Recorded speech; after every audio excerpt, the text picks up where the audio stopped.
when we look at these images, I mean, really, one has to use one's imagination to imagine them on outside walls, on inside walls, of very, very, very varying scales, continually painted and repainted because they are relatively temporary, as always by the Meena women. In a certain sense,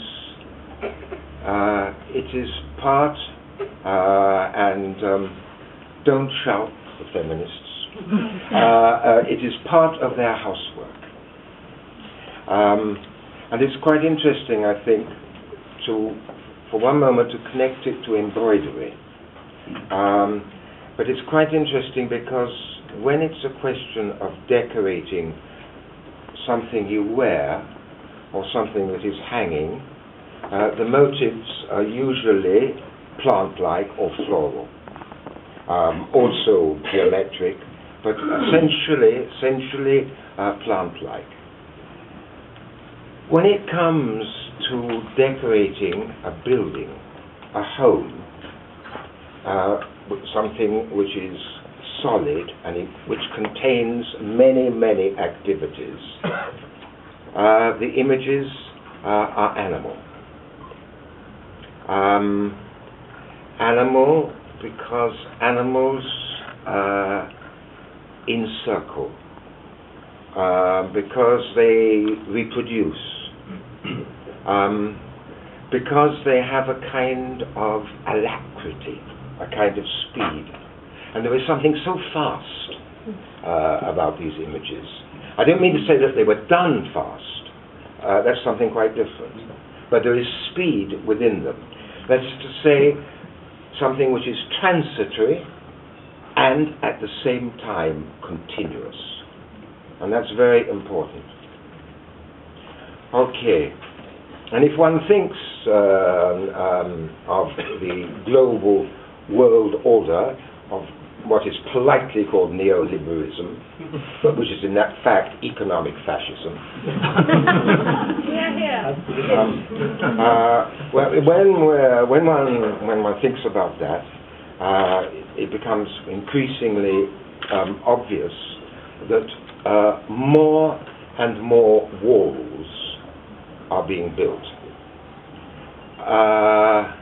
They're not walls like walls which are there to dissuade an invading enemy. They are walls of segregation. Basically, they are walls to keep the poor and the dispossessed out. This is very clear in Palestine, which we were talking about last night. It's equally clear on the Mexican border. Along the whole border, a wall of 12,000 kilometers, and then a wall of 1,200 kilometers, sorry, and then a wall of watchtowers of 1,800 kilometers. Okay. These are walls, and then of course there are the walls within the cities.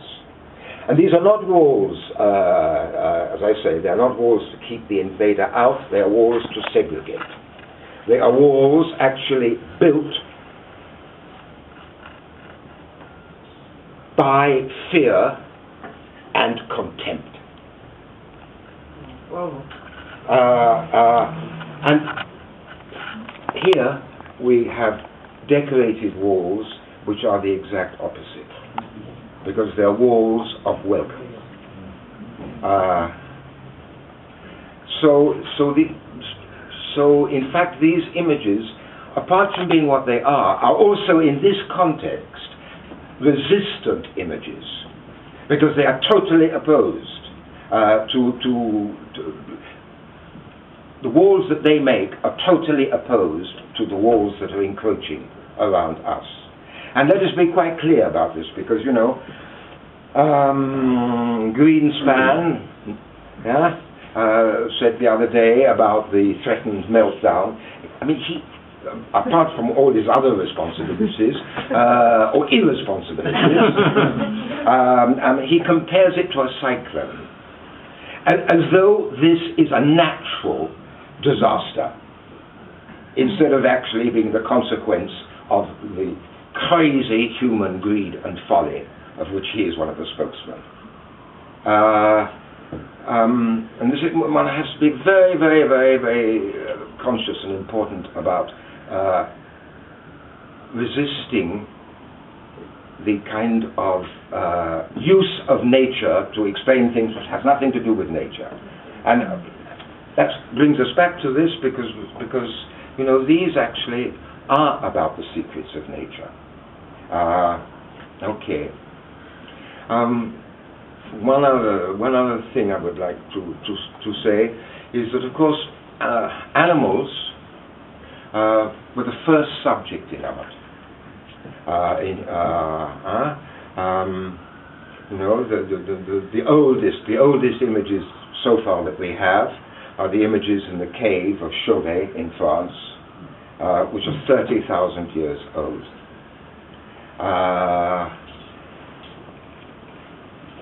Why? Very difficult to say. But in a way, animals' bodies are like curious tunnels, which, if you get inside, lead you to a parallel universe to our own, and therefore supply a kind of company, offer a kind of company. And one of the very interesting things about this Paleolithic art, which we didn't know until Chauvet was discovered, because before that we had Lascaux, which is about 17,000 years old, is that actually that tradition lasted much, much, much longer than we realized. I mean, you know, we think in terms of the next election, and here we're thinking in terms of 15,000 years, a tradition, which at the same time allowed for variations and invention, but which was nevertheless continuous. And the reason why I say that is that, I mean, the tradition of these paintings amongst the Meena tribe and the Meena people, the Meena women, probably has lasted for 400 years, from the time that these nomadic tribes became sedentary. And there is something quite interesting there, it seems to me, because, and I don't know whether this is to do with that transformation from nomad to sedentary, but what these paintings of animals, the oldest subject in art, have is also a sense of humor. Not just an easy joke. I mean, it is very, very, very difficult to say what that humor is, but it is a kind of wink. And that is something which is very, very precious. And it's there all over the place. And the more closely you look, the more you see this. Okay, I mean, I think that's all I really want to say, except that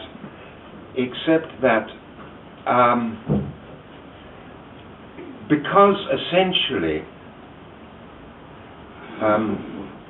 these are images to make the places that they surround, or the wall, the floor on which you walk, to make them hospitable.